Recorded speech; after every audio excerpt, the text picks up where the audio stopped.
Jumlah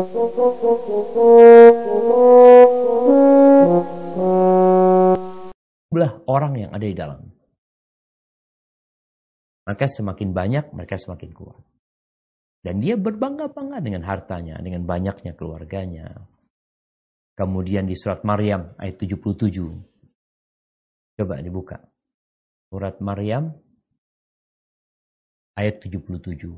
Allah mengatakan, "Afara'aita alladhi kafara biayatina wa qala la'utayanna malan wa walada." Nah, artinya, maka apakah kau melihat orang yang ingkar kepada ayat-ayat kami dan berkata, sungguh diberikan kepadamu harta dan anak.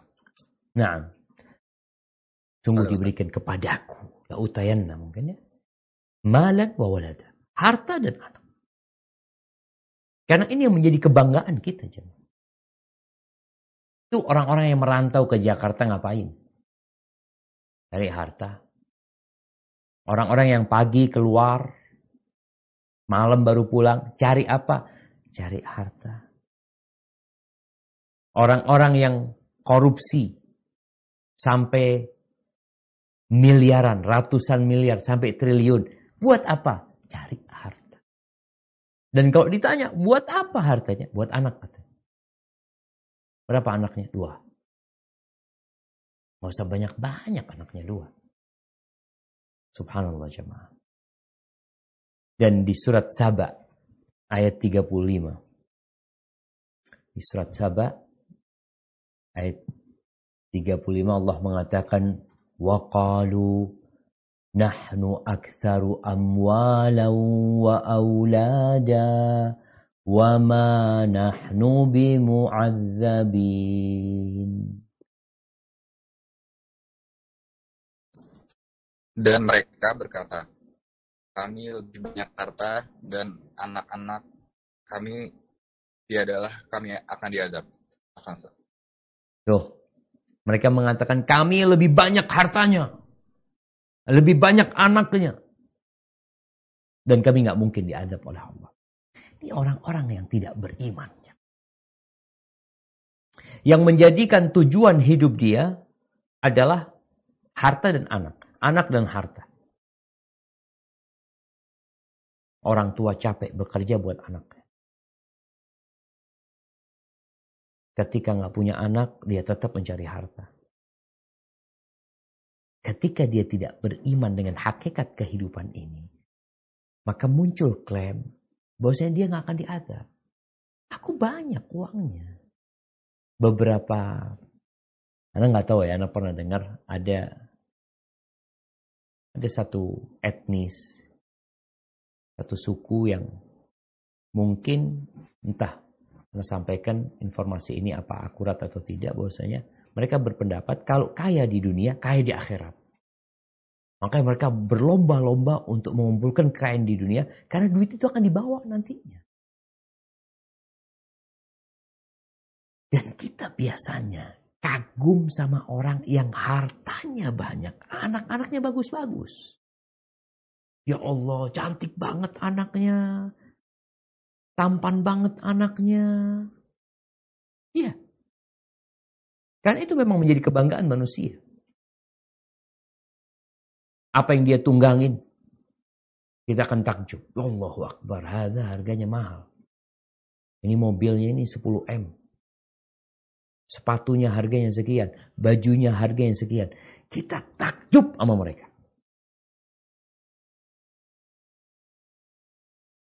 Dan kita harus paham, jamaah. Allah melarang kita untuk takjub sama harta dan anak-anak mereka. Jangan heran antum. Kenapa nggak boleh heran? Ya, kalau kita tahu sesuatu yang dipegang dia sekarang itu, bentar lagi hancur. Ada orang pegang barang berharga dan kita tahu bentar lagi hancur nih. Lalu antum takjub, heran. Ya Allah bagus banget, bentar lagi hancur. Bentar lagi nggak lama.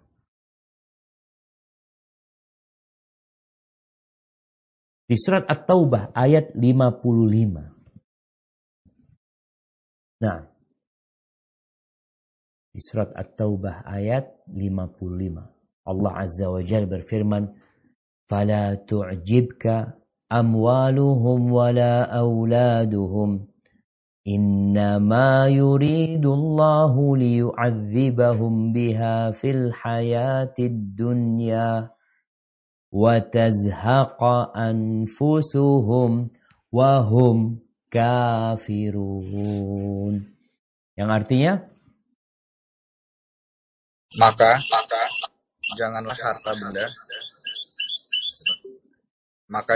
harta benda dan anak-anak mereka menarik hatimu.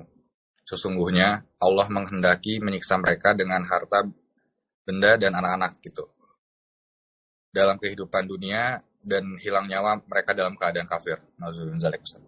Nah, tuh Allah melarang jangan sampai engkau takjub sama mereka, heran, ya Allah mobilnya, ya Allah rumahnya, ya Allah hartanya.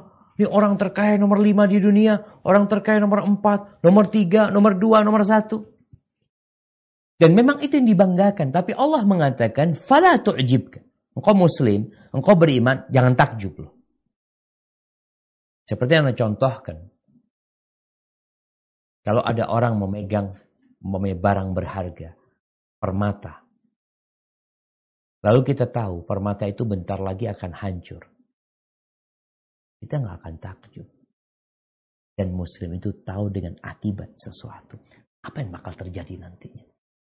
Ahibati fillah. Namun terkadang ada sebagian kita yang berpandangan anak-anak dan harta itu adalah bentuk Allah cinta dan Allah ingin kebaikan buat kita. Makanya kalau kita baca Al-Quranul Karim, Allah tuh sering mengingatkan kita dengan urusan harta dan anak ini. Karena ada anggapan-anggapan yang salah. Ya anak gak usah ngomong orang lain. Terkadang anak ketika melihat barang yang mewah, yang bagus, kita jadi takjub gitu loh. Punya siapa barang itu? Sampai kadang-kala anak lewat di jalan di Surabaya, di Jakarta ya. Kita berjalan, kanan kiri itu rumah-rumah yang bagus-bagus. Yang tiangnya aja mungkin cukup untuk bangun rumah. Pagernya tinggi-tinggi, Allahu Akbar. Ada perasaan takjub itu ada. Tapi Allah larang. Jangan takjub sama mereka. Tapi suatu hari kita lewat di jalanan yang ya, ada rumah-rumah bagus-bagus kanan kiri. Ada kawan yang nyeletuk mengatakan, "Ustaz, ini rumahnya pembantu, Ustaz." Mereka mengatakan itu. Rumahnya pembantu. Pemiliknya nggak ada, Ustaz. Yang tinggal dalam rumah ini pembantu. Setelah itu Anda berpikir, subhanallah ya. Kenapa Allah sebutkan tadi? Allah ingin mengadab mereka. Itu orang yang kaya, yang tidak beriman kepada Allah SWT. Mengumpulkan uang, mengumpulkan harta, bangun rumah. Yang nempatin siapa? Pembantu. Pembantu yang nempatin. Sama tukang kebun. Sama security. Itu pembantu gak keluar duit sepeser pun untuk bayar listrik. Tukang kebun gak mengeluarkan duit sepeser pun untuk bayar AC. Security gak keluar duit tapi dia menikmati. Seharusnya kalau engkau mau takjub sama pembantu itu. Bukan sama yang bikin rumah. Tapi pembantu ini Masya Allah yang gak keluar duit 55-56. Nah. Allah Azza wa Jal mengatakan, ayahsabuna annama numidduhum bihi min malin wa banin nusari'u lahum fil khairat bal la yash'urun. Nah, artinya apakah mereka menyangka bahwa apa yang kami ulurkan kepada mereka berupa harta dan anak-anak, berarti kami segerakan kebaikan-kebaikan kepada mereka? Tidak demikian, bahkan mereka tidak sadar. Nah, tuh orang mengira, oh ini kasih kebaikan sama Allah, Allah cinta sama kita. Buktinya apa? Buktinya ini. Anak punya usaha, ya Allah, orang-orang susah dapat duit. Anak nggak susah. Anak-anak alhamdulillah. Orang harus berangkat. Ingin punya anak berangkat ke Singapura kemana? Alhamdulillah anak-anak lahir semua normal. Dan mereka jadi orang-orang yang sukses.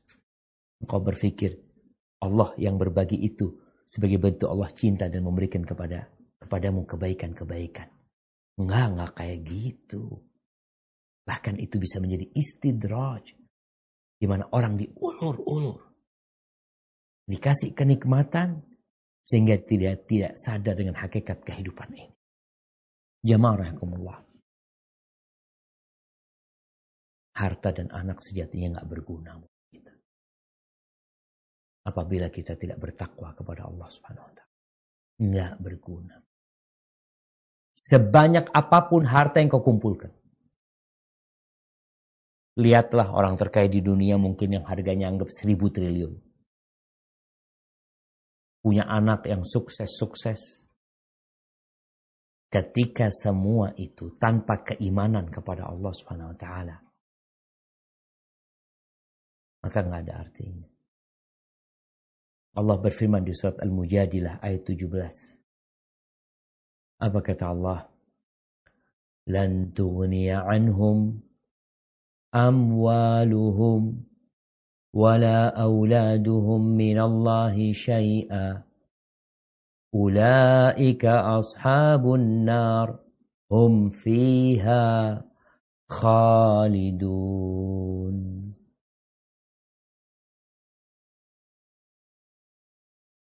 Nah, artinya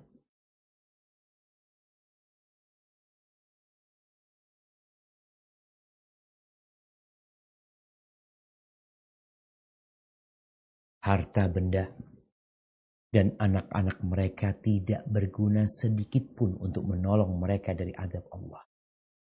Mereka itulah penghuni neraka, mereka kekal di dalamnya. Antum membawa sepenuh bumi ini emas untuk menebus azab, gak akan bisa. Kalau di dunia kita melihat harta berguna, nampak sekali. Orang di penjara bisa keluar dari penjara. Kemarin yang ribut urusan siapa? Joko Chandra. Ribut. Kenapa dia bisa seperti itu? Fulus. Karena uang. Nggak bisa dipungkiri. Kenapa dulu Gayus Tambunan bisa keluar dari penjara, bisa jalan-jalan ke Bali, kemana? Masya Allah. Fulus. Ya. Kalau bicara di dunia, harta ada gunanya. Tapi sampai kapan kau hidup di dunia? Kalau bicara harta, kau punya anak, Masya Allah. Sampai umur 70 tahun, 80 tahun, 90 tahun, selesai habis. Nggak ada gunanya. Ahibati fillah. Ya, ada hari yauma la yanfa' malun wala banun. Hari nggak berguna. Harta, anak laki-laki nggak berguna. Terus yang berguna apa? Illa man atallaha biqalbin salim. Kecuali orang yang datang menjumpai Allah dengan hati yang selamat. Hatimu yang terpenting. Kadangkala orang fulus gak ada, anak gak punya, hatinya kotor. Penuh dengan hasad, penuh dengan iri, bahkan dia mencari harta dengan cara dia berangkat ke dukun, berangkat ke gunung ini, gunung itu mencari wangsit. Maka ingat, yang bermanfaat itu adalah amal soleh dan hati yang penuh ketaatan kepada Allah SWT. Ahibati fillah. Taib, anak kita tuh dan harta kita sebenarnya ujian dari Allah SWT. Ujian. Tatkala orang dikasih tahu nih, Mas nanti nih di sebuah ujian, ada tes, kau akan masuk lapangan. Nanti di lapangan itu di kanan kiri ingat ada buah-buahan. Jangan diambil. Kenapa? Engkau harus cepat sampai. Kalau engkau ngambil sana nanti terlambat. Engkau punya waktu sebentar. Ketika orang dikasih tahu, sehingga dia sadar, oh nggak boleh ngambil buah ini. Lapar, ambil secukupnya. Nggak perlu dibawa berat-berat. Anak dan harta itu ujian kita di dunia.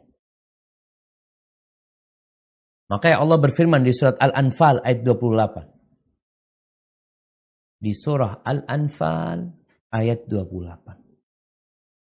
Allah Jalla Jalaluh mengatakan, wa'alamu annama amwalukum wa auladukum fitnah wa annallaha indahu ajrun azim.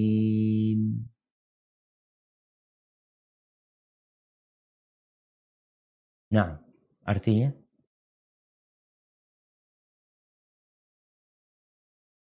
dan ketahuilah bahwa hartamu dan anak-anakmu itu hanyalah sebagai cobaan.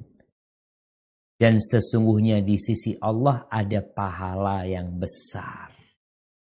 Itu tuh cobaan. Anak dan harta tuh cobaan. Oleh karena itu Allah Azza wa Jal mewanti-wanti, mengingatkan orang-orang yang beriman, jangan sampai gara-gara berburu harta, gara-gara memperhatikan anak-anakmu, kemudian engkau lupa dari mengingat Allah Subhanahu wa ta'ala, dari kewajibanmu.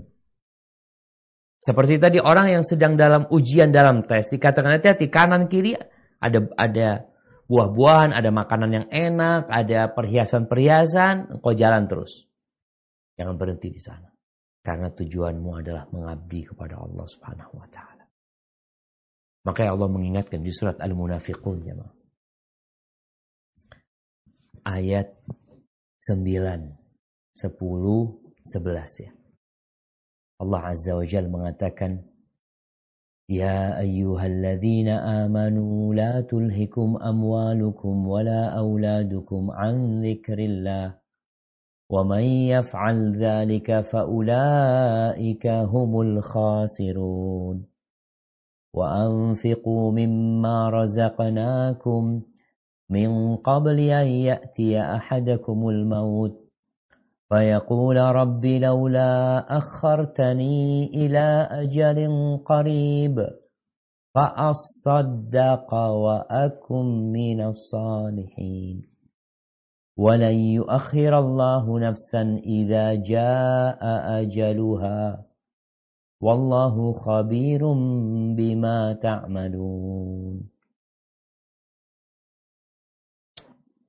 Nah, Hai orang beriman, janganlah hartamu dan anak-anak melalaikan kamu dari mengingat Allah. Dan barang siapa yang berbuat demikian, mereka itulah orang-orang yang rugi. Allah tidak akan menangguhkan kepada seseorang apabila telah datang ajalnya. Dan Allah Maha mengetahui apa yang kau kerjakan. Nah, jemaah. Itu anak dan harta. Jangan sampai membuatmu lupa dari mengingat Allah SWT. Yang terlalaikan dengan anak dan hartanya, rugi dia. Kenapa rugi? Tadi udah disampaikan bahwa saya nggak berguna harta sama anak, nggak bisa bantuin engkau nanti. Engkau bakal mati loh. Di dunia aja kita melihat ada anak yang gak berguna buat orang tuanya. Ada harta yang gak berguna untuk pemiliknya. Ada orang yang punya harta banyak. Allah kasih penyakit sama dia. Penyakit.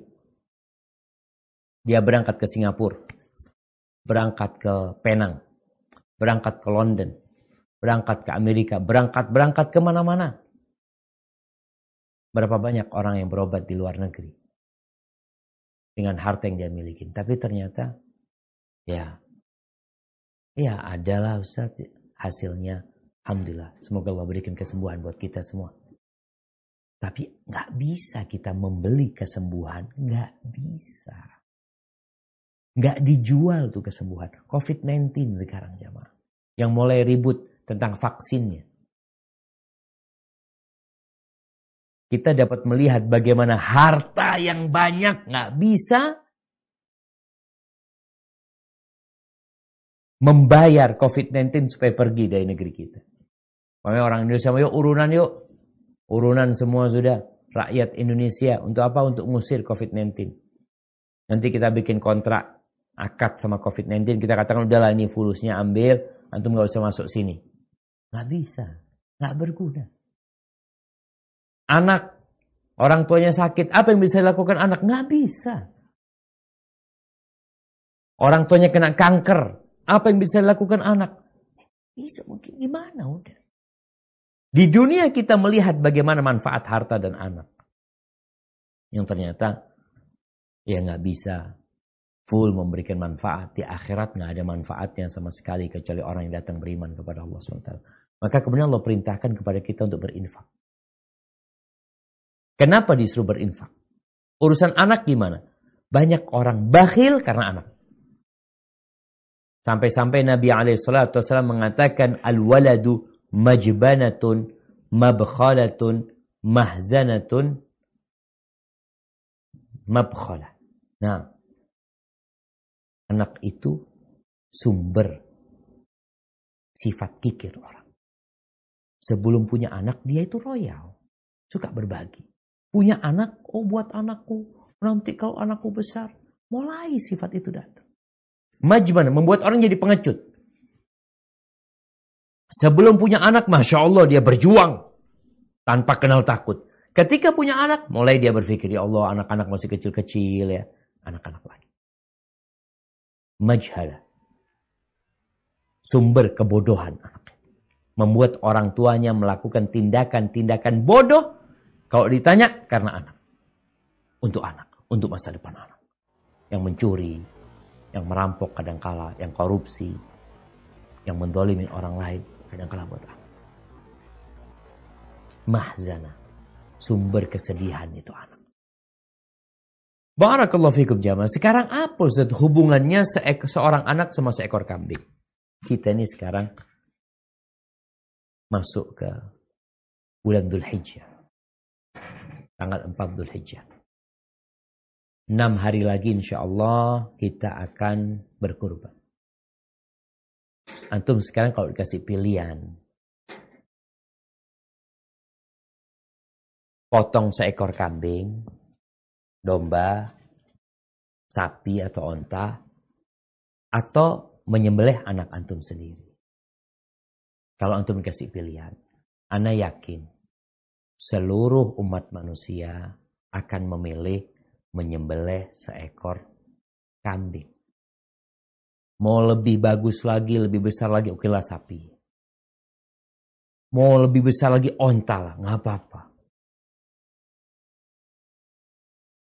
Namun kenapa masih banyak di negeri kita orang-orang yang berduit, yang punya kelebihan harta, dikasih pilihan menyembelih seekor kambing, tapi dia nggak nyembelih. Allah udah kasih anak sama antum. Kasih anak 7.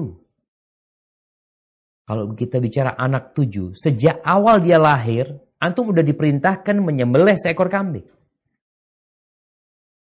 Sejak dia lahir, umur 7 hari, ini buat para orang tua. Bagaimana Nabi SAW mengatakan, kullu mauludin marhunun bi'aqiqatihi hatta yu'aqqa anhu. Setiap yang dilahirkan itu tergadaikan dengan akikahnya sampai dipotong. Seekor kambing atau 2 ekor kambing kalau itu anak laki. Engkau sekarang dikasih pilihan. Potong tuh seekor kambing. 2 ekor kambing. Allah kasih anak engkau. Tapi terkadang sebagian manusia nggak merasa itu anak nikmat yang harus dia syukurin. Dengan cara menebusnya dengan akikah. Menebusnya. Antum bisa bayangin Nabi Ibrahim alaihi salam. Beliau cinta sama anaknya. Beliau minta punya anak. Ketika dikasih anak oleh Allah SWT, anaknya diletakkan di Mekah. Beliau bersedih harus berpisah dengan anak semata wayangnya. Tapi beliau lakukan itu. Karena beliau sedang membuktikan cinta kepada Allah SWT. Falamma balagha ma'ahu as-sa'y. Ketika Ismail udah remaja, udah bisa kerja sama bapaknya, Allah Azza wa Jal menyuruh Nabi Ibrahim untuk menyembelih putranya, bukan kambing, bukan pilihan. Kasih pilihan anakmu atau hartamu. Kambing. Enggak ada pilihan. Ya bunayya inni ara fil manami anni azbahuka fanzur madza tara. Aku bermimpi wahai Ananda, aku menyembelihmu. Gimana pendapatmu? Sang anak nih, anak yang soleh jamaah. Ini kalau kita bicara anak, mau bikin anak, mau punya anak, anak yang berkualitas. Yang soleh, yang mendoakan orang tuanya, yang taat dan patuh sama orang tuanya. Kata anaknya, ya abatif al-ma tu'mar. Satajiduni insyaallah minas salihin. Lakukan ya abahku yang diperintahkan kepadamu. Niscaya engkau dengan izin Allah akan mendapati aku termasuk orang-orang yang sabar. Bayangkan Nabi Ibrahim. Anaknya harus disembelih. Dan ini ujian cinta. Ya udah dibawa anaknya. Diasah itu pisau. Sampai tatkala Ismail sudah ditidurkan. Hendak disembelih. Dipanggil Nabi Ibrahim alaihissalam. An qad saddaqtar ru'ya. Engkau sudah melaksanakan tugasmu. Engkau lulus ujian ini. Dan sekarang, kalau kita ini bicara aqiqah seekor kambing. Alhamdulillah, bentar lagi ada kurban. Yang Allah perintahkan kepada kita untuk berkurban. Tentunya kita mengeluarkan harta kita.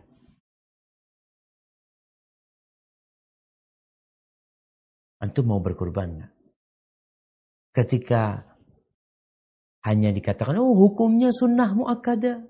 Nah, ya ada pendapat yang mengatakan sunnah muakkadah. Ada yang berpendapat mengatakan wajib. Jamaah rahimakumullah, ana baca-baca tadi kejadian-kejadian penculikan di Indonesia, penculikan seorang anak dan minta tebusan. Bagaimana kalau anakmu diculik? Apa yang kau akan lakukan?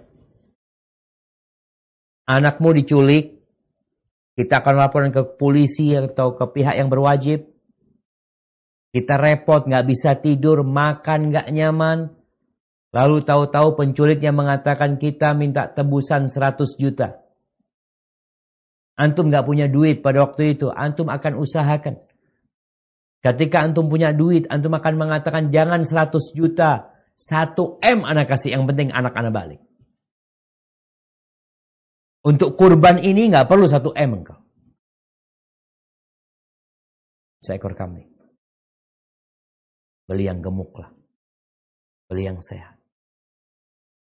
Kejadian 2018, ada komplotan penculik anak yang minta tebusan 3 miliar. Satu anak dihargain 3 miliar. Orang tuanya punya uang.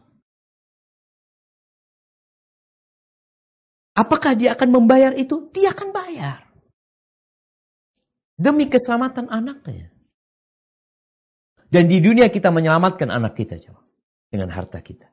Tapi di akhirat engkau harus menyelamatkan anakmu dengan amal soleh.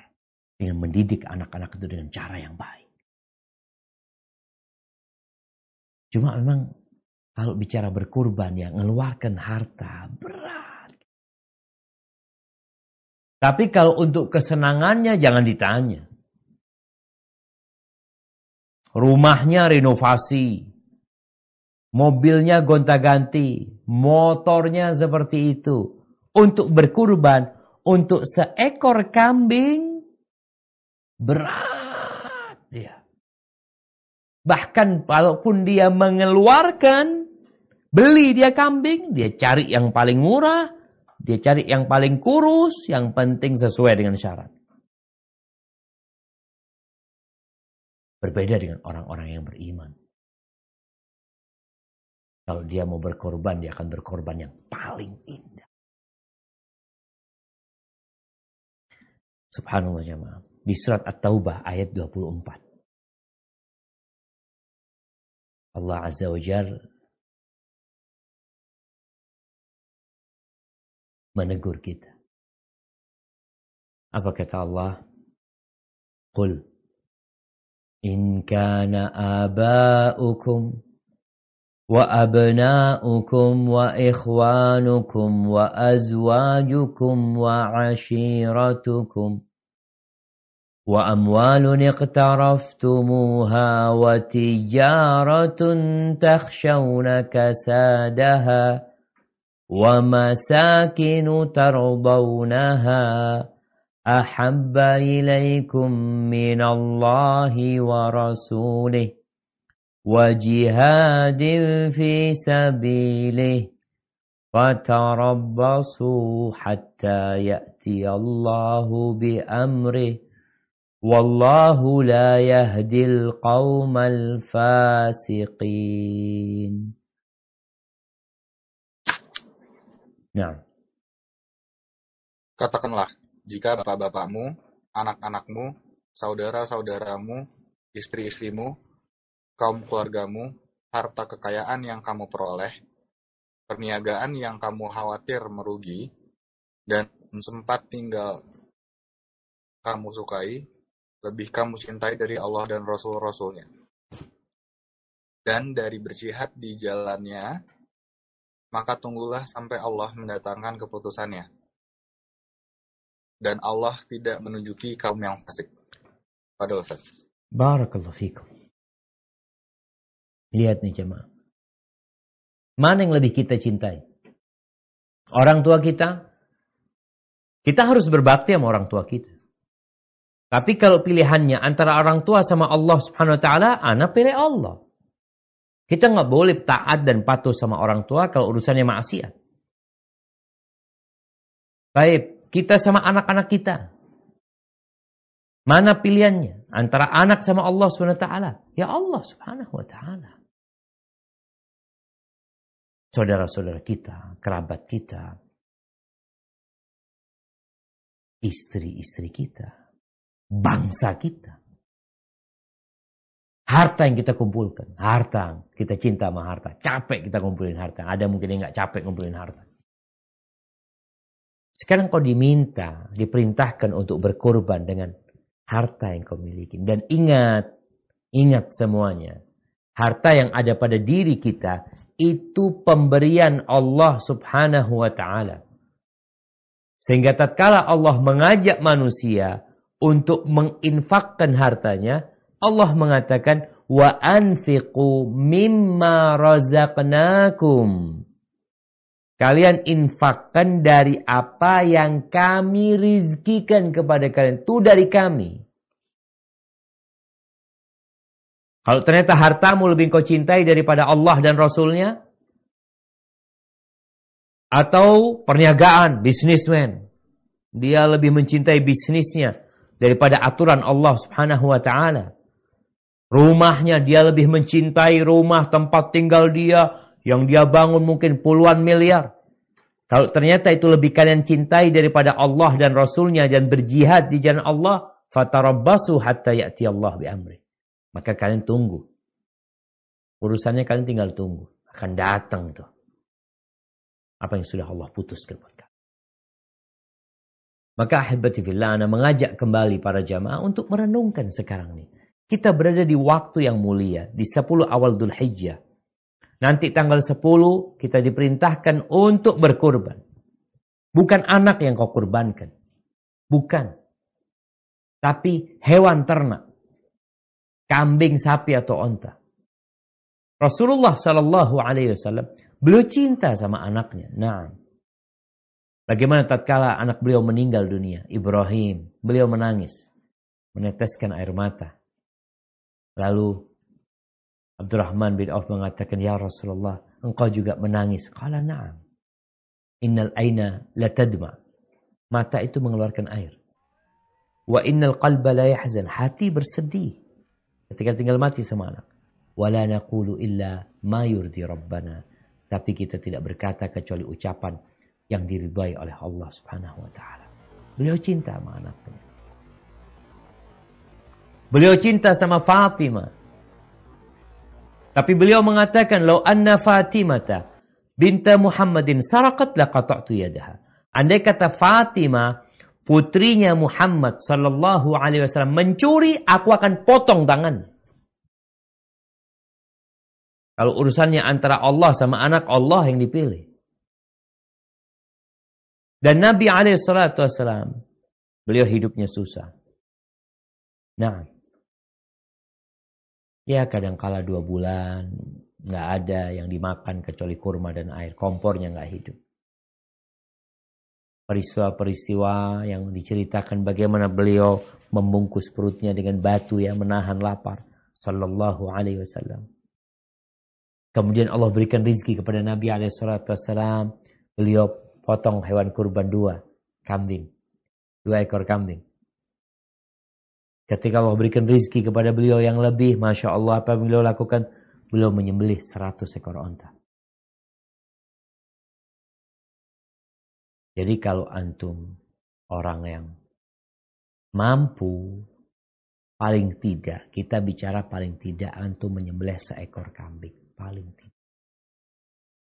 Tapi kalau antum memiliki harta yang lebih, ya 2 ekor lah. Oh, lebih lagi punya uang banyak, 10 ekor. 10 ekor Ustaz. Nah, lebih lagi engkau beli 100 ekor sapi. Bukan kambing, sapi. Nabi 100 ekor onta. Kita nggak berasa jamaah.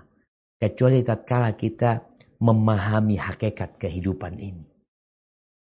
Kenapa Nabi Ibrahim siap mengorbankan putra semata wayangnya, Nabi Ismail? Kenapa beliau siap menyembelihnya?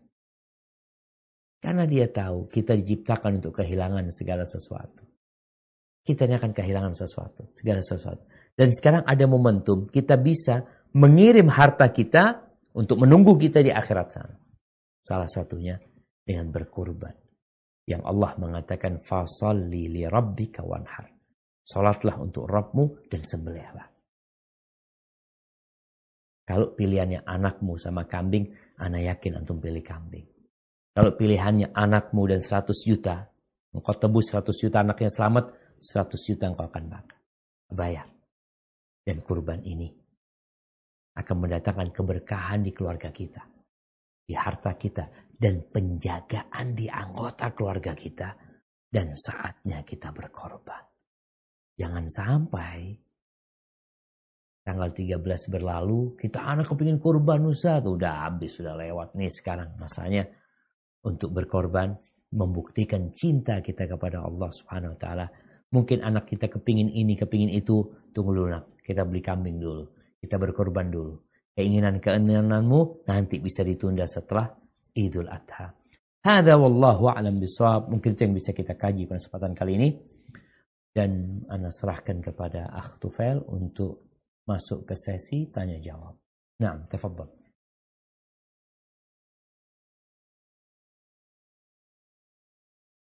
Assalamualaikum warahmatullahi wabarakatuh, Ustaz. Masih Ustaz, di-mute, ya? ini ada pertanyaan dari Ya. penyimak. Ya. Assalamualaikum Ustaz, mau titip pertanyaan bagaimana cara mencuci pakaian anak di bawah 1 tahun, baik yang pakai mesin ataupun manual, Ustaz. Terima kasih, jazakumullah khairan. Nah, tunggu sebentar. Ini kayaknya baterainya habis. Ya, Ustaz.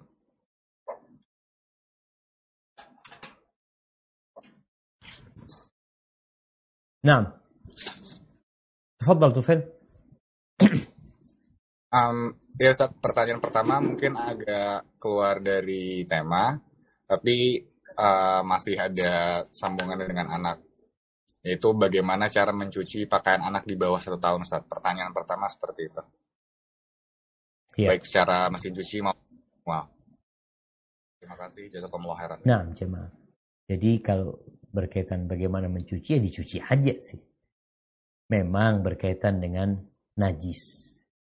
Kencingnya anak yang di bawah umur 2 tahun, anak laki-laki, yang belum mengkonsumsi makanan, yang hanya minum dari air susu ibunya, memang itu najisnya dia itu hanya dengan disiram selesai. Ini buat anak laki-laki. Yang belum minum, yang belum makan ya. Adapun yang sudah makan, kadang-kadang di Indonesia ini kan anak umur 1 tahun udah makan gitu. Jadi bukan susu aja, dia udah makan ini, makan itu, maka seperti yang lainnya. Najisnya itu tetap harus dicuci, dikucek. Kalau yang tadi cuma disiram aja, tapi kalau yang sudah makan, maka perlu dikucek, dibersihkan ya. Seperti itu. Subhanallah jamaah, masalah kebersihan anak ini. Dalam agama kita itu orang tua perlu hati-hati. Karena kadangkala anak-anak itu ya kencing di mana-mana ya. Sehingga rumah kita jadi najis akhirnya. Kadangkala ada yang berjalan kaki, melewatin air kencing dia.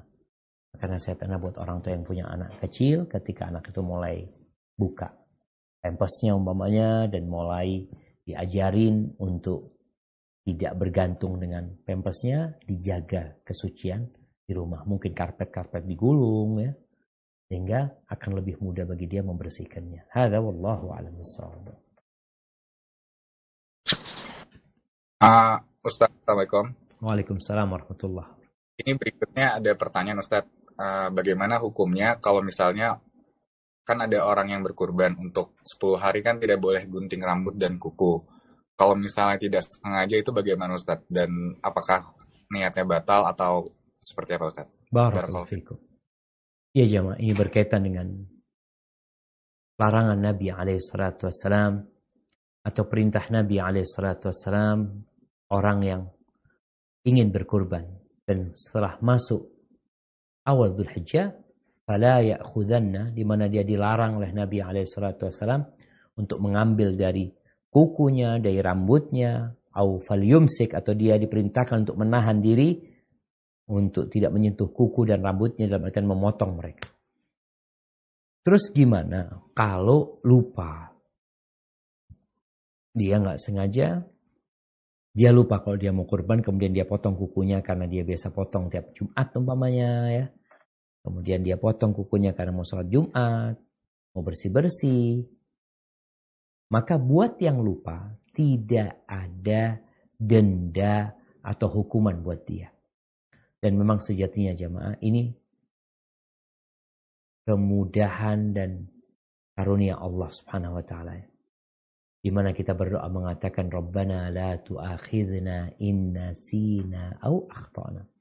Ya Allah, jangan hukum kami ya Allah kalau kami lupa atau kami nggak sengaja. 2 hal ini. Dan Allah mengatakan qad fa'al. Allah tidak akan menghukum kita. Jadi buat kawan-kawan yang mungkin potong kuku ya, kemudian dia ingat ya Allah, ya udah, nggak usah dilanjutin kecuali memang membahayakan kukunya umpamanya karena dipotong separuhnya nggak dipotong, maka dia sempurnakan, insya Allah nggak ada masalah yang seperti itu. Hadza wallahu a'lam bissawab. Ustadz, ini berikutnya ada pertanyaan.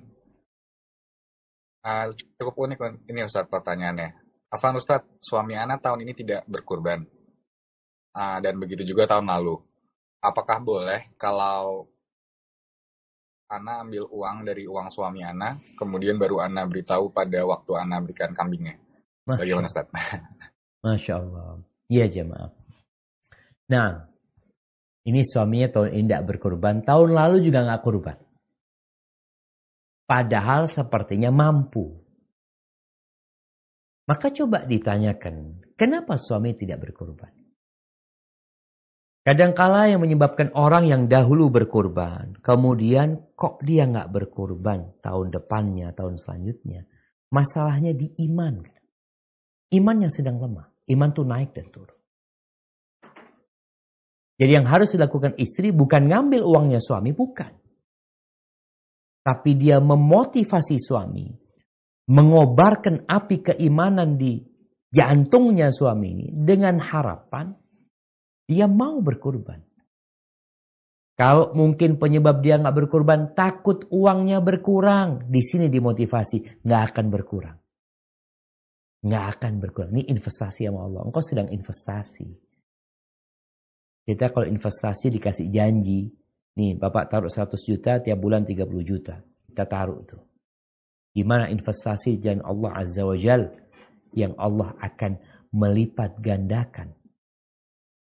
Maka tugas istri nggak boleh kalau dia ngambil duitnya suami, kemudian dia belikan kurban, setelah itu nanti pas hari kurban baru dikasih tahu, enggak. Yang pertama kita bicara kurban, ya kalau engkau nggak mampu itu kewajiban suami. Suami nggak ngerjakan, ya dia yang menanggung. Tapi tugasmu sebagai istri adalah watawasau bil haq watawasau bis sabar. Dan kadang-kadang masalah komunikasi yang perlu dijaga. Dan ada memang jemaah orang-orang ini. Karena hari ini kenapa bicara tentang harta dan kambing? Engkau itu cinta banget sama hartamu. Kalau yang disuruh kurban anak, mamanya dikasih tahu tadi. Anak kasih contoh, diculik anaknya. Diculik. Engkau bayar 10 juta. Bayar 10 juta dia. Bayar 100 juta. Dan engkau punya, engkau akan bayar. Dan sekarang yang dipinta nggak banyak. Kambing. Anakmu tetap sehat. Dan subhanallah engkau kurban kambing. Insya Allah pahalanya untuk satu keluarga. Hingga berkah dari seorang yang berkurbannya. Yang menunjukkan ketakwaan dia kepada Allah SWT. Karena nggak akan sampai kepada Allah daging dan darahnya lah. Tapi ketakwaan yang sampai kepada Allah SWT. Sehingga buktikan kalau engkau itu lebih cinta sama Allah daripada sama harta dan sama semua yang kau miliki. Harta nggak berguna. Anak yang nggak berguna. Terus yang berguna, nih kurbanmu akan bermanfaat buat engkau. Hada wallahu a'lam bishawab. Ustadz, ini terakhir untuk dari yang permasalahan niat seorang muslim, Ustadz ya. Bagaimana kalau misalnya emang keluarga tersebut ini suka bolak-balik ke luar negeri segala macam, tapi tetap aja Ustadz niatnya masih belum untuk berkurban. Kalau seperti itu, kira-kira ini untuk ya keluarga yang masih ada di dalam keluarga tersebut harus seperti apa Ustadz ya? Barakallahu fikum. Iya jemaah, kalau kita bicara keluarga, berarti ada yang udah ngaji mungkin ya, ada yang udah paham. Apa yang harus dilakukan? Nih orang keluar negeri bolak-balik, tiketnya sekali berangkat aja bisa beli 2 ekor kambing. Belum naik, belum pesawatnya, belum biaya yang lain. Untuk berkorban, gak terbetik di hati. Kepingin punya anak dengan jalur bayi tabung. Berangkat ke Singapura umpamanya. Keluar ratusan juta. Kurban. 5 juta mikir dia. Allah 5 juta mahal banget. Engkau mau punya anak tuh.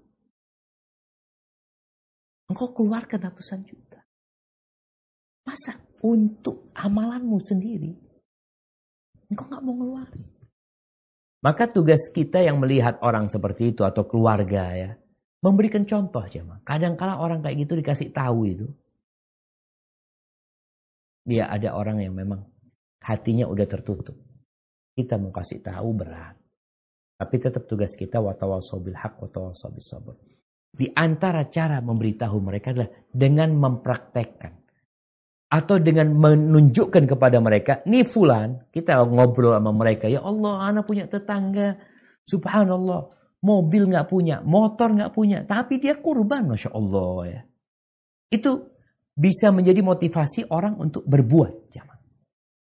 Agar dia malu. Anak pernah cerita tentang seorang kepala rumah sakit umum di Jakarta dulu ya. Anak gak pernah ketemu lagi sama beliau. Semoga Allah menjaga beliau. Ketika beliau umrah apa haji ya. Anak sempat waktu masih mahasiswa mendampingi rombongan tersebut. Dia cerita, Ustaz, anak ini kenapa anak mau berangkat haji kata dia. Jadi kejadiannya beberapa tahun yang lalu itu anak ngantar istri pulang dari rumah sakit, ngantar istri beli bunga di Jakarta sana. Bunga-bunga pinggir jalan tuh Ustaz. Anak duduk di mobil nggak turun, istri yang turun.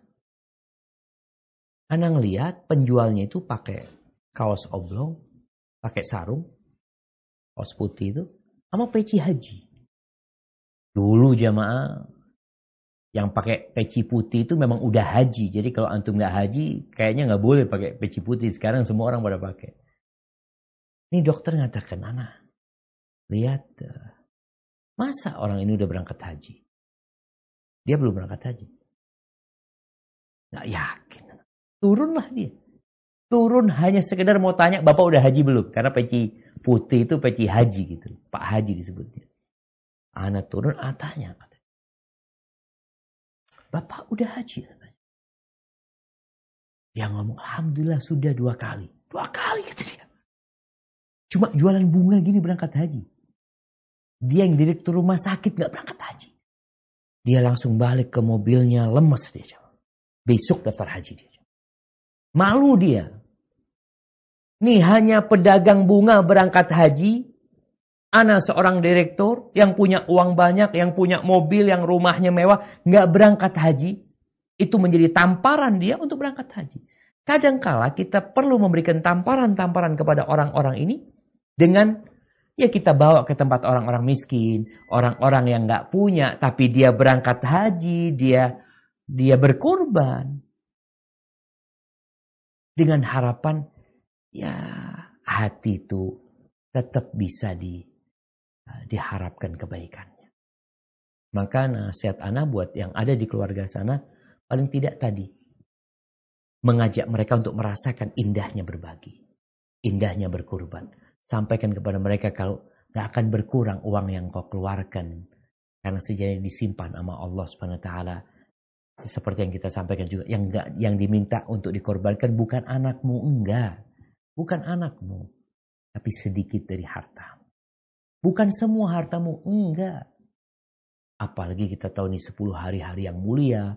Kalau bicara kurban ntar lagi, tanggal 13 lewat, udah gak bisa kurban lagi kita. Hadza wallahu a'lam bissawab. Ustadz, ini berikutnya ada pertanyaan tentang hukum memakan kurbannya itu sendiri, Ustadz. Ini bagaimana hukumnya mengenai memakan daging kurban yang telah kita kurbankan itu, Ustaz? Baik. Barakallahu fikum. Wafikum mubarak ya. Ya jamaah, kalau berkaitan dengan memakan daging kurban ini ya. Bentar ana.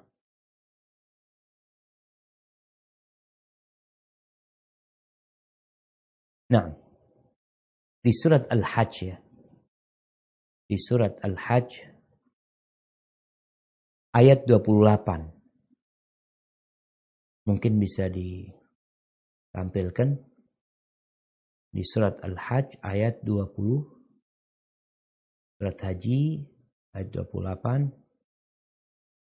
Allah Azza wa Jalla berfirman, liyashhadu manafi'a lahum wa yadhkuru ismallah fi ayyamin ma'lumatin ala ma razaqahum min bahimatil an'am fakulu minha wa at'imul ba'isal faqir. Kata Allah agar mereka menyaksikan berbagai manfaat untuk mereka dan agar mereka menyebutkan nama Allah pada beberapa hari yang telah ditentukan atas rizki yang diberikan dia kepada mereka berupa hewan ternak nih agar kita berkorban. Maka makanlah, kata Allah, sebagian darinya dan sebagian lagi berikan untuk dimakan orang-orang yang sengsara dan fakir. Wa at'imul ba'isal faqir. Nah, jelas nih. Di hari-hari ini orang yang berangkat haji, potong kurban mereka. Lalu kata Allah, fakulu minha. Makan kalian dari kurban itu. Makan. Makanya disunnahkan orang yang memotong kurban itu untuk makan. Wa at'imul ba'isal faqir. Tapi engkau juga kasih makan orang-orang miskin. Berapa persen dari kurban yang boleh kita makan? Terserah antum mau makan berapa. Antum kuat makan berapa. 2/3 antum makan. Tafadhol. Yang jelas ada yang disedekahkan. Dan kalau kita melihat jamaah ya, orang ketika berkurban itu bisa makan. Sehingga dia tidak habis banyak duitnya sebenarnya. Hanya bicara keimanan dan ketakwaan. Kau beli kambing 5 juta. Umpamanya. Yang kau sedekahkan 20% dari kambing itu. 1 juta sebenarnya yang kau sedekahkan. 4 jutanya kau makan, kau simpan, kau buat keluarga. Tafadhol, gak apa-apa. Yang penting tetap harus ada yang disedekahkan. Paling tidak berapa? Anggap paling tidak 1 kilo. Engkau 2 kilo, tafadhol. Karena kurban ini adalah ibadah menyembelih. Agar mereka mengingat Allah. Ketika engkau meletakkan itu pisau di leher binatang itu, engkau mengatakan Bismillah, Allahu Akbar. Dengan nama Allah. Ini benar-benar ibadah yang spesial. Dagingnya mau dimakan, tafadhol. Mau dibagi, silahkan. Sepertiga, nggak apa-apa. Mau 1/10, 1/20 yang disodaqahkan, sisanya dimakan, disimpan, tafadhol. Nggak apa-apa. Dan Nabi SAW membolehkan hal itu kepada para sahabat. Memang pernah Nabi SAW melarang sahabatnya menyimpan pada waktu itu. Karena kondisi. Kondisi banyak orang yang susah, jangan disimpanlah, bagikanlah semuanya. Harus habis tuh daging. Dulu menyimpannya bukan di kulkas, tapi dikeringkan. Dijadikan dendeng ya, seperti itu. Maka kalau sekarang kondisi COVID ini kita melihat orang-orang banyak yang susah, ya jangan terlalu banyak lah yang disimpan. Lebih banyak yang kita bagikan. Hadza wallahu a'lam bissawab. Ustadz, ini berikutnya ada pertanyaan. Kan untuk sembelih menyembelih itu kan rata-rata untuk kaum laki-laki, Ustadz. Ini bagaimana amalannya yang bisa dilakukan oleh seorang perempuan yang qadarullah tidak bisa melakukan puasa Arafah besok, Ustadz? Nah, barakallahu fikum. Iya. Ya kalau bicara nyembelih memang orang laki, tapi perempuan mau nyembelih nggak apa-apa. Dia mau menyembelih. Paling tidak dia suaminya suruh nyembelih, kurban dialah. Ini bagaimana sekarang dengan seorang wanita yang kemungkinan dia nggak bisa puasa tanggal 9 Arafah. Ketahuilah bahwasanya khairud du'a'i Arafah. Khairud du'a'u Arafah. Sebaik-baiknya doa adalah doa hari Arafah. Wa khairu ma qultuhu ana wan nabiyyuna min qabli la ilaha illallah wahdahu la syarikalah lahul mulku wa lahul hamdu wa huwa ala kulli syai'in qadir. Sebaik-baiknya doa, kata Nabi SAW, adalah doa pada hari Arafah. Dan sebaik-baiknya yang aku ucapkan dan diucapkan nabi-nabi sebelumku adalah ucapan la ilaha illallah wahdahu la syarikalah lahul mulku wa lahul hamdu wa huwa ala kulli syai'in qadir. Apakah keutamaan ini hanya untuk yang wukuf di Arafah? Enggak. Keutamaan ini insya Allah pendapat yang lebih kuat untuk seluruh umat manusia. Yang haji dan yang tidak haji. Tetap dia dapat keutamaan hari itu. Yang haji tidak dianjurkan berpuasa. Allah berikan kemuliaan kepada yang tidak haji, engkau puasa. Karena puasa hari Arafah itu menghapuskan dosa tahun lalu dan tahun depan. 2 tahun dihapuskan dosa kita. Terus gimana yang gak bisa puasa? Engkau masih bisa mendapatkan keutamaan hari itu. Dengan apa? Tadi dengan berdoa, memohon kepada Allah SWT. Banyak berzikir, takbir ya. Kita tahu memang takbir itu, takbir yang muqayyad. Itu dianjurkan dari pagi atau fajar hari Arafah.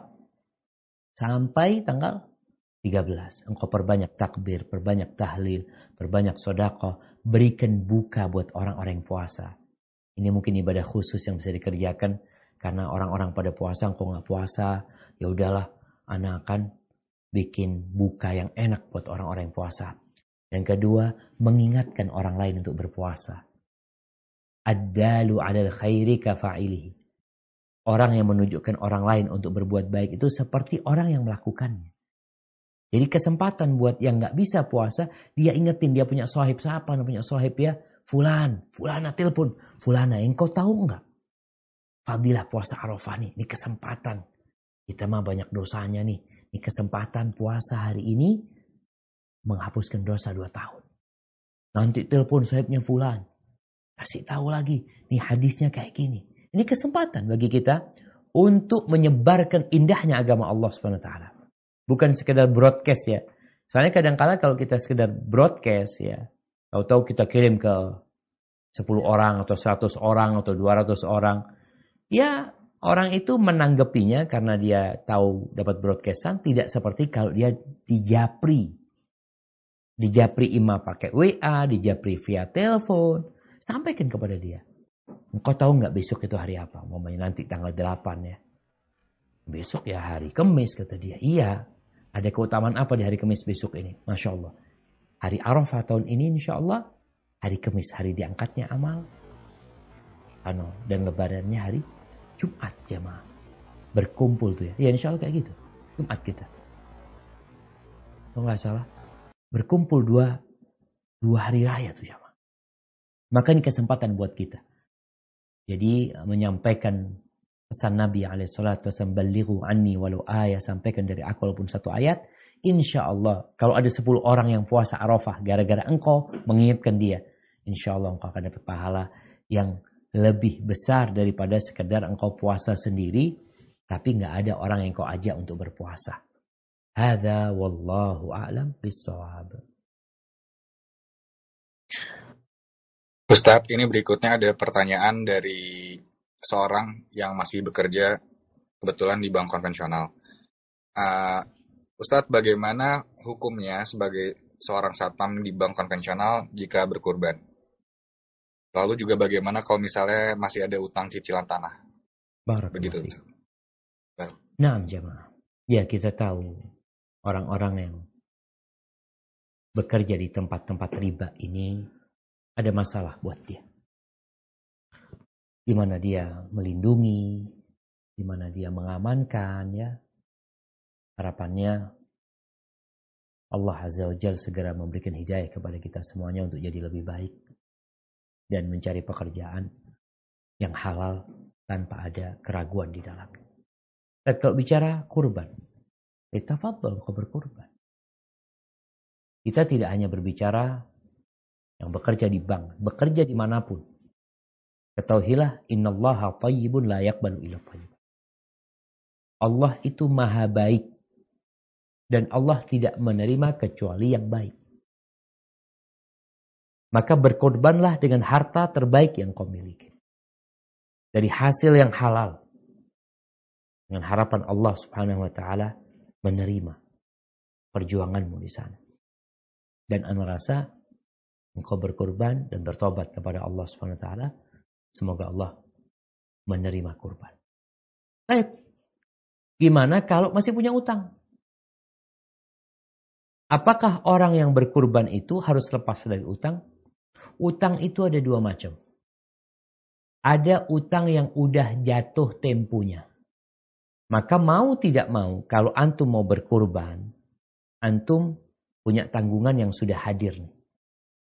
Ana mau berkurban, Ustaz. Ana punya uang 2 juta nih. Ana punya utang juga yang harus ana lunasin hari ini umpamanya. Mana yang harus ana lakukan? Antum lunasi utang antum. Bayarin. Kecuali antum punya aset dan bisa untuk membayar utang antum ngobrol sama dia.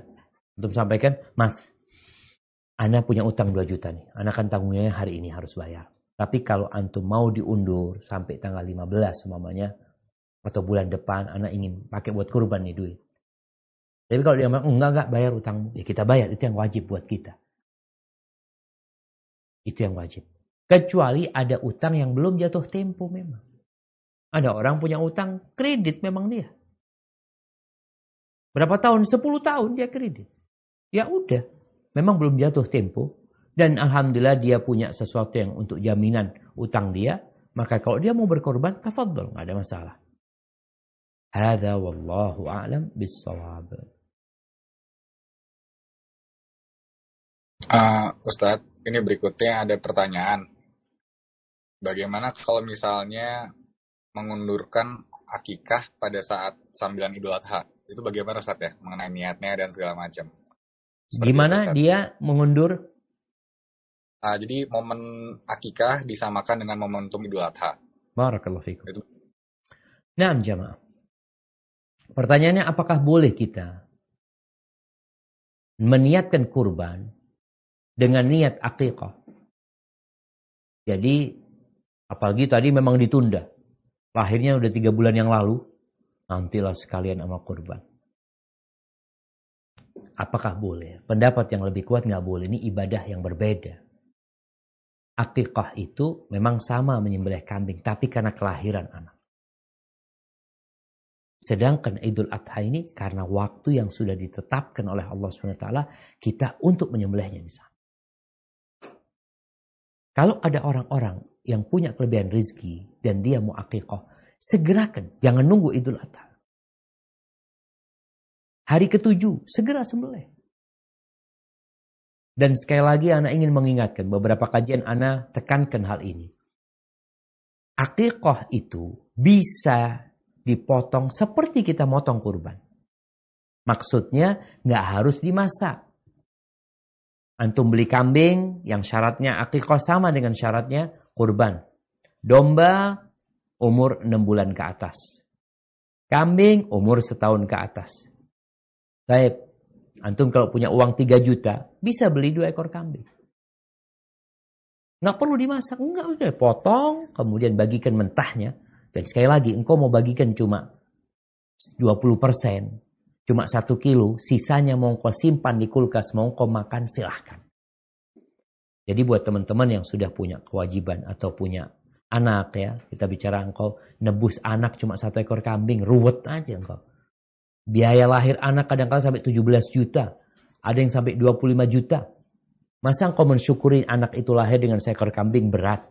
Apalagi mau diniatin nanti sama Idul Adha. Engkau sembelih sekarang kalau memang sudah waktunya dan engkau mampu. Idul Adha kalau nanti engkau punya harta, engkau beli. Enggak punya harta, ya udah alhamdulillah satu tugas sudah selesai. Yang ini kan memang enggak diperintahkan Ustaz, yang diperintahkan yang punya kelebihan harta. Hadza wallahu a'lam bis-shawab.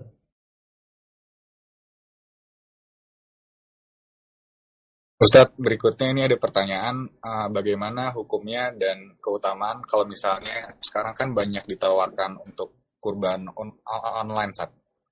Jadi kalau misalnya online itu kayak yang masukin berapa, ya kayak gitu-gitu, bagaimana saat lebih baik sendiri atau online itu tidak apa atau bagaimana, Ustadz? Yang dipotong apa? Kambing virtual gitu?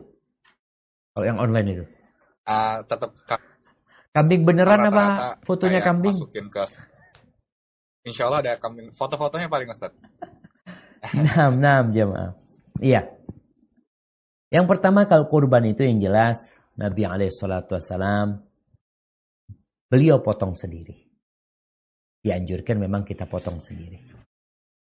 Kemudian kalau memang nggak potong sendiri, ya paling nggak hadir lah, diwakilkan orang lain. Jadi boleh kita mewakilkan orang lain boleh. Kalau yang kita lihat online ini kan diwakilkan ke orang lain.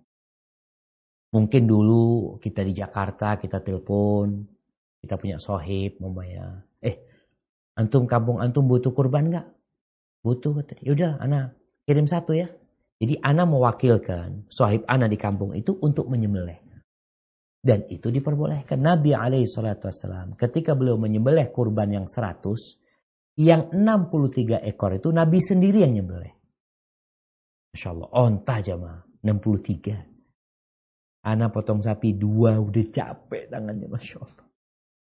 Ini Nabi 63, umurnya sudah 63 tahun waktu itu. Subhanallah ya. Semoga kita berjumpa sama Nabi kita alaihi salatu wassalam. Sisanya berapa? 37 itu yang menyembelih Ali. Jadi Ali jadi wakilnya Nabi alaihi salatu wassalam. Jadi sebenarnya nggak apa-apa. Cuma memang ada yang wakil yang di tempat sehingga kita masih bisa makan dagingnya. Tapi juga kan nggak mungkin dimakan dari semuanya. Salah satu kita coba makan. Jadi nasihat ana, antum kalau memang mau berkurban, kurbanlah di rumah antum. Dan kurban ini nggak harus di masjid. Nggak harus di kampung sama orang-orang banyak. Enggak, engkau kurban di belakang rumahmu disembelih korbannya. Selesai. Ngulitin bismillah. Nggak harus orang pinter ngulitin. Sobek-sobek dikit nggak apa-apa. Memang nggak boleh dijual tuh kulitnya. Untuk mau bagikan ke orang juga. Tapi kalau bisa bagus sehingga ngasih orang kulitnya bagus. Setelah itu baru antum bagikan. Kalau antum masih punya kelebihan harta, di sini antum yang kirim. Wakilkan orang. Di mana mereka perlu, antum wakilkan mereka menyembelih. Jadi bukan bicara online ya, offline pun kadang-kadang kita mewakilkan. Jadi kita punya sohib di kampung kita sendiri, ya anak kayaknya hari lebaran mau keluar kota, ada urusan, anak punya kambing, tolong antum yang potongin ya. Jadi itu babnya bab taukil dan diperbolehkan kita mewakilkan orang lain. Namun sunnahnya Kalau bisa kita motong sendiri, nggak bisa biar orang lain yang motong, tapi disunahkan juga untuk makan dari kurban kita. Hadza wallahu a'lam bissawab. Ustadz, ini masih ada pertanyaan tentang yang tema akikah. Apa maksudnya tema berkurban tapi ada dengan niat akikah. Ini ada juga ikhwan yang qadarullah mungkin belum pernah berkurban, Ustadz. Lalu pada saat kesempatan seperti ini, apa lebih diutamakan akikahnya atau berkurbannya, Ustadz? Barakallahu fikum. Jamaah akikah itu waktunya ketika dilahirkan anak umur 7 hari, kemudian setelah itu terbuka. Jadi kalau antum mau tanya akikah, antum mau akikah nih, sekarang akikah kalau punya uang. Sekarang. Belum Idul Adha, belum. Masih tinggal 6 hari lagi Idul Adha. Jadi kalau ditanyakan mana yang lebih utama, ya sekarang antum akikah ya sekarang. Karena belum waktunya berkurban. Kecuali kalau kita bicara akikah sama kurban ini berbarengan, Ustaz. Umpamanya pas lebaran itu waktunya akikah. Maka di sini orang mungkin berpikir anak akikah apa kurban ya, seperti itu. Mungkin kalau anak bisa lihat ya kalau pas berbarengan mungkin antum kurban, akikahnya kan bisa ditunda. Tapi kalau kurban nggak bisa ditunda.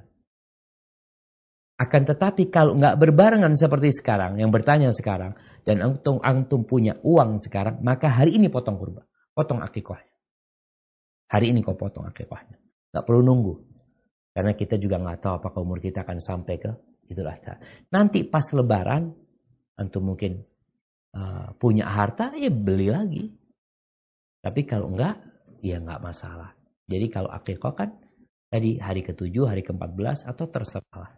Kapan antum punya harta, berakikahlah. Adapun untuk kurbannya tanggal 10, 11, 12, 13. Ketika tanggal-tanggal itu antum nggak punya uang, maka nggak usah memberatkan diri. Hadza wallahu a'lam bissawab. Ustadz, ini ada pertanyaan. Karena pandemi ini dan segala sesuatu kondisi kan banyak juga orang yang tetap berkurban di Jakarta atau di Indonesia, tapi dianya nggak di Indonesia. Itu boleh nggak Ustadz berkurban, cuman di kurbannya nggak dicicipi oleh dianya? Iya. Ya jemaah, sebenarnya tadi nggak harus makan. Dianjurkan makan dari hewan kurbannya. Tapi tidak harus. Artinya kalau nggak makan, nggak sah kurbannya, nggak. Kurbannya sah walaupun kau tidak makan. Jadi buat teman-teman mungkin yang di Jakarta, yang di luar negeri, yang kirim kurbannya ke Indonesia, ke Jakarta, engkau kan memang nggak sempat makan. Tapi nggak ada masalah. Tadi Anda juga sampaikan, kalau engkau memang punya kelebihan harta, mungkin ada satu kurban di rumahmu, mungkin ada beberapa hewan kurban yang kau bagikan untuk dimakan oleh orang-orang, walaupun kau sendiri tidak makan dari sana. Jadi nggak ada masalah sebenarnya. Dan wakilkan kepada orang-orang yang amanah ketika berbicara kurban ini, sehingga ya kita tahu ini urusan ketakwaan kepada Allah Subhanahu wa taala. Hadza wallahu a'lam bissawab. Lalu Ustadz, ini dalam menyikapi kondisi COVID sekarang ini, bagaimana Ustadz ya? Kalau misalnya sholat Idul Adha-nya seperti apa, dan apakah kita udah boleh berkumpul lagi atau tetap ngikutin pemerintah, atau seperti apa Ustadz ya pada hari Kamis? Barakallahu fikum. Ya jemaah, kalau bicara berkaitan dengan kondisi sekarang ini, era apa?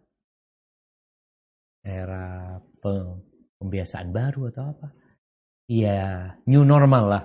Yang kemarin sempat dirubah oleh pemerintah karena pemerintah punya beberapa istilah yang mengalami apa? Mengalami perubahan, gugus, tugas diganti apa gitu sekarang ya. Baik, apapun namanya. Yang jelas COVID-19 belum selesai.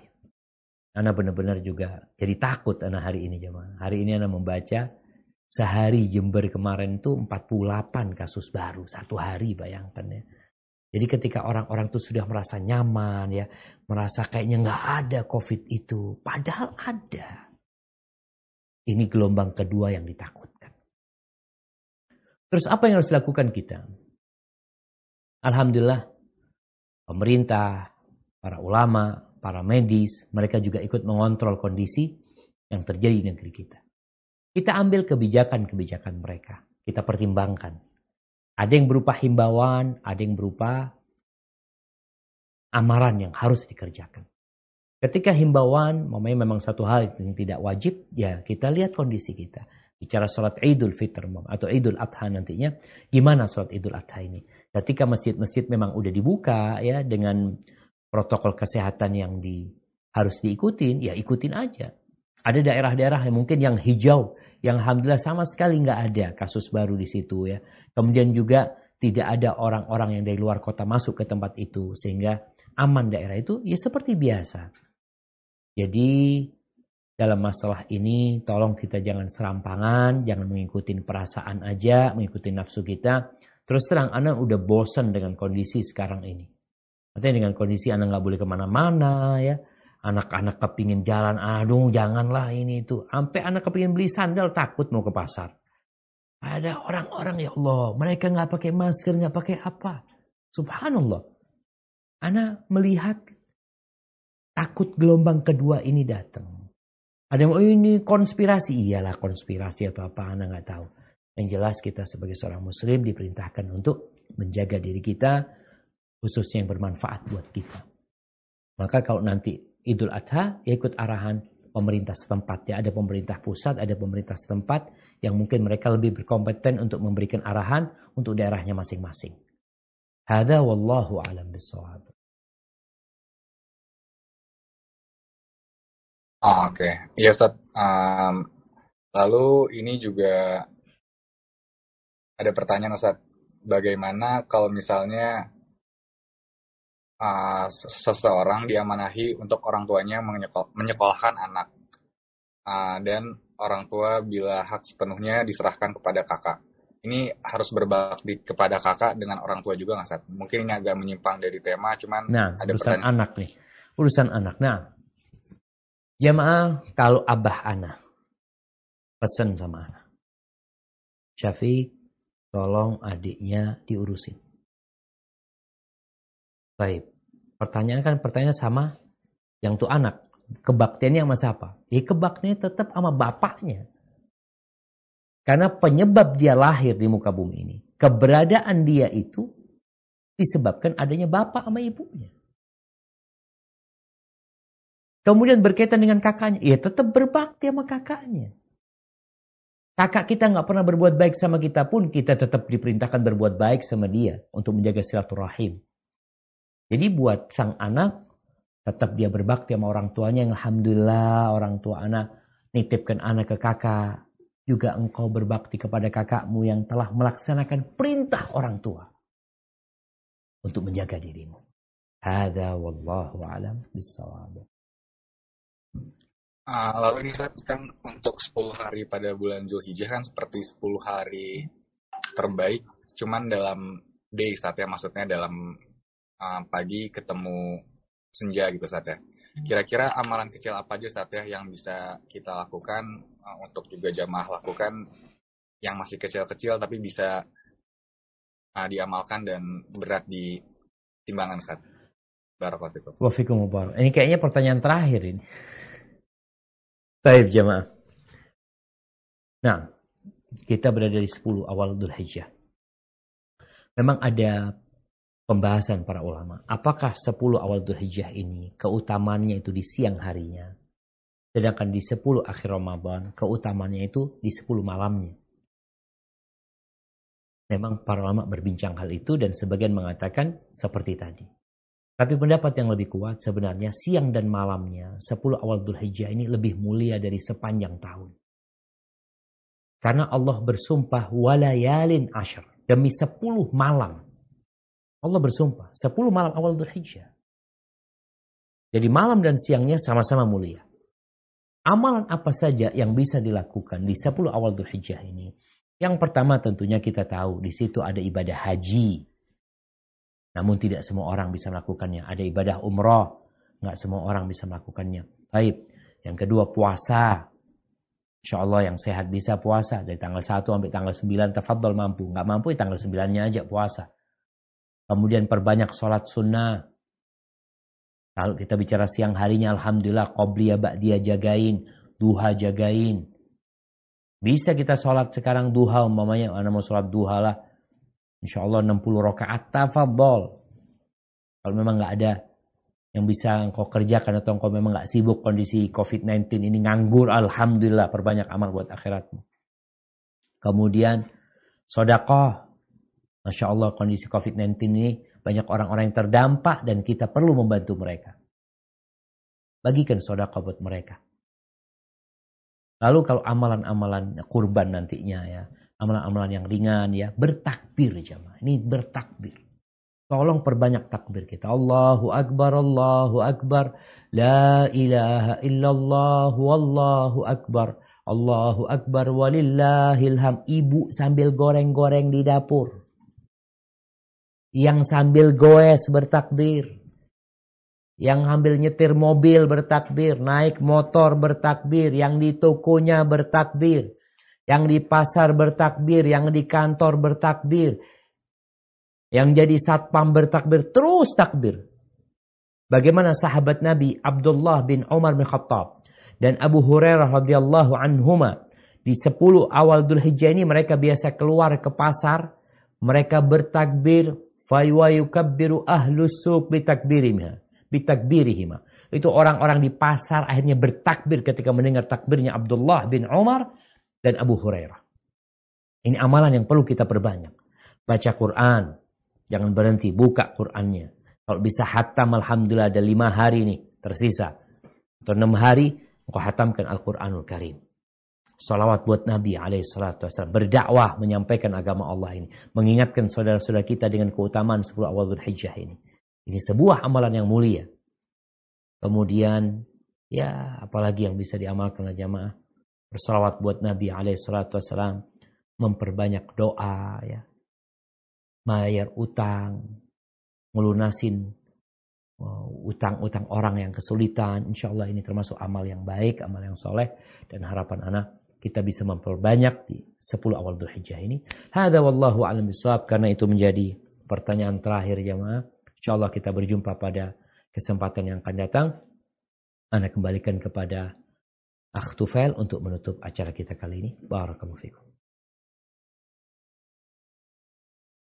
Waalaikumsalam barakallah. Ustadz, alhamdulillah kita sudah sampai di penghujung kajian pada hari ini. Semoga amal dan semua yang kita niatkan diterima dan dilipat gandakan. Mungkin ditutup dengan doa kafaratul majelis. Subhanakallahumma wa bihamdik, asyhadu an la ilaha illa anta, astaghfiruka wa atubu ilaik. Assalamualaikum warahmatullahi wabarakatuh.